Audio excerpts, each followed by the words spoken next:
Welcome. In this video, I'm going to introduce you to different types of sounds. Before we dive in, take a moment and think about how you got ready for your day this morning. Do you use an alarm clock or something else to wake you up? Do you have coffee or tea to jumpstart your day? How do you get where you need to go in the morning? By car, bus, bike, or train? Thinking about your morning, what sounds did you encounter? I'm an early bird, so my day starts with a 6 o'clock alarm. My breakfast routine usually involves a coffee maker and a microwave ding. When I first open my laptop to work, I hear sounds associated with my calendar notifications. When I get in my car, I hear many sounds, including my favorite morning news program. Take a moment and write down 5 sounds you heard this morning. We're going to use your list in just a minute, so go ahead and make your list now. Do you have your list? Okay, now we're ready to dive into understanding different sound types.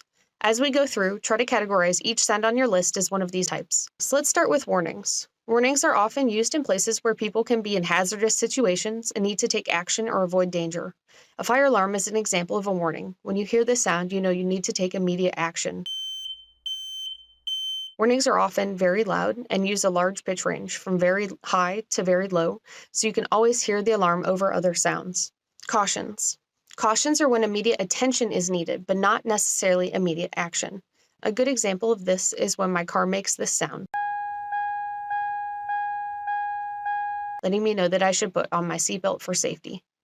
It's not as loud or alarming as a warning, but it's loud enough to make me look for the icon of a person with a seatbelt. Cautions try to make you take action quickly, but aren't immediately life-threatening. The next category of sound is feedback. As you interact with objects in the world, many use sound to give you feedback, often to let you know you have completed an action. For example, many devices make sounds when you turn them on.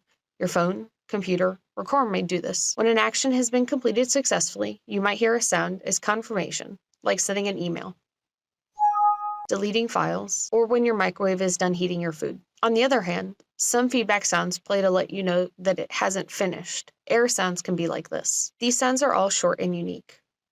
Notifications. Notifications are similar to the cautions we talked about earlier. They attract your attention, but they don't require immediate action.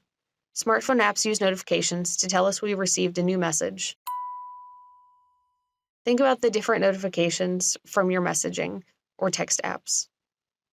Each tells us that something has changed in the app. Like the feedback sounds, they're typically short and unique. Feedback and notifications are different because of their use context. Feedback sounds happen after you do something or when something fails. Notifications tell you something has changed, but not always after you take that action. Status tracking.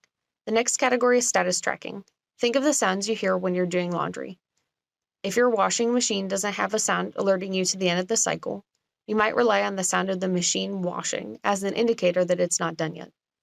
When the washer comes quiet, you know that it's finished.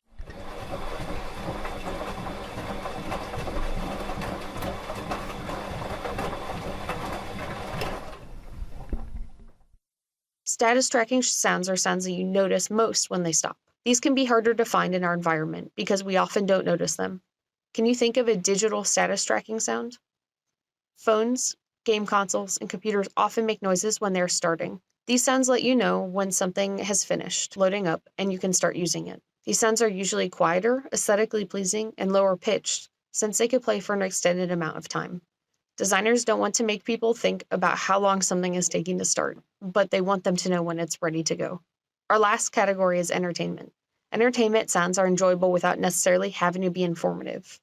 For example, sound effects are added to movies to enhance the audience experience. Imagine a battle scene from a science fiction movie. Now we know there isn't sound in space, but how boring would a battle be without any laser sounds? Let's listen to a sound clip. It's a laser firing.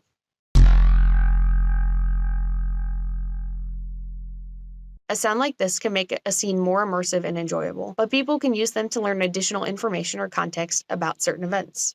How large do you think the laser was? It was self-described by the designer as being for a large space cannon. Small details on a design can help people use this entertainment-focused audio to tell them more about a scene. These details can make more information about the scene accessible to a larger audience. Okay, let's go back to your list of sounds that you made at the start of this video.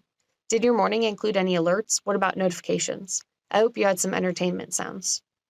If you enjoyed learning about different categories of sounds, you might like the additional activities we included for this lesson, which includes a few great podcasts on sound and some reading recommendations, if you want to dig deeper into different types of sounds. In the quiz questions, you can play with the simulation and categorize the sounds in it. Check these out, and I'll meet you in the next video.